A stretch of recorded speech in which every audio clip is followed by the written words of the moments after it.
Hello বন্ধুগণ, ২ শালিক আজকের পর্বে দেখতে পারবেন ঝিলিক বাইক স্ট্যান্ড করে টাকা জোগাড় করে আবার ছাতা কোম্পানির ব্যবসা চালু করলো। লাইক দিয়ে বিস্তারিত জানতে থাকুন। বাসুদেব মণ্ডল ছাতা কোম্পানির দরজা খুলে দেয়।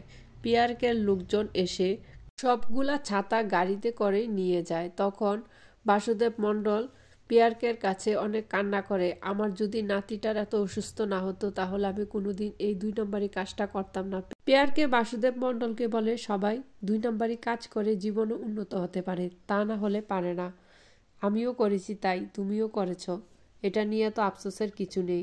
তুমি যদি এই কাজটা নিয়ে আফসোস করো তাহলে তোমার জীবন তুমি কোনোদিন উন্নত লাভ করতে পারবে না। এইদিকে গৌরব ঝিলিকে এসে যখন দরজা খুললো, ঘরের ভিতরে দেখলো একটা ছাতাও নেই, সবগুলা ছাতা চুরি হয়ে গেছে। ঝিলিক কান্নায় ভেঙে পড়ল। গৌরব ঝিলিকের সাথে চেঁচামেচি শুরু করলো।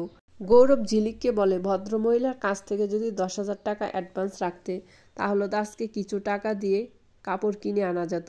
এখন যেহেতু ছাতাগুলো নিয়ে গেছে, আমার হাতেও টাকা নেই, তাহলে কিভাবে আমি এই কোম্পানি আবার চালু করব। ঝিলিক বলে, এ কোম্পানি আবার চালু হবে, আমি কথা দিলাম, টাকা আমি জোগাড় করব।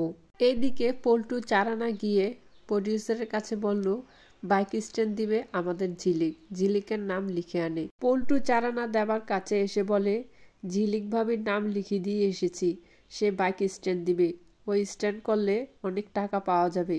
তখন আঁকি তো এগুলা কিছুই পারে না। এমন সময় ঝিলিক আঁকিকে ফোন করে বলে, জানিস আঁকি, আমাদের গুডাউনের সব ছাতা চুরি হয়ে গেছে, এখন আমি কি করব কিছু ভেবে পাচ্ছি না। তখন আঁকি বলছে, পল্টু চারানা আমাকে প্রচণ্ড বিরক্ত করছে, আমি নাকি বাইক স্ট্যান্ড দিতাম, আমি তো এগুলো কিছুই পারি না। তখন ঝিলিক বলে, তুই ওখানে যা, ওইটা আমি দেব। ঝিলিক আঁকিকে বলে, আমার টাকার খুব প্রয়োজন, তুই ওখানে উপস্থিত হ, আমি আসবো সঠিক সময়। এইদিকে গৌরব ঝিলিককে একদমে কারখানা থেকে কোথাও যেতে দিচ্ছে না। ঝিলিক কোনো রকম বাহানা করে কারখানা থেকে বাইর হয়ে বাইক স্ট্যান্ড করলো। ঝিলিক বলে, আমার নাম ঝিলিক, কোনো কাজ আমার কাছে অসম্ভব নয়।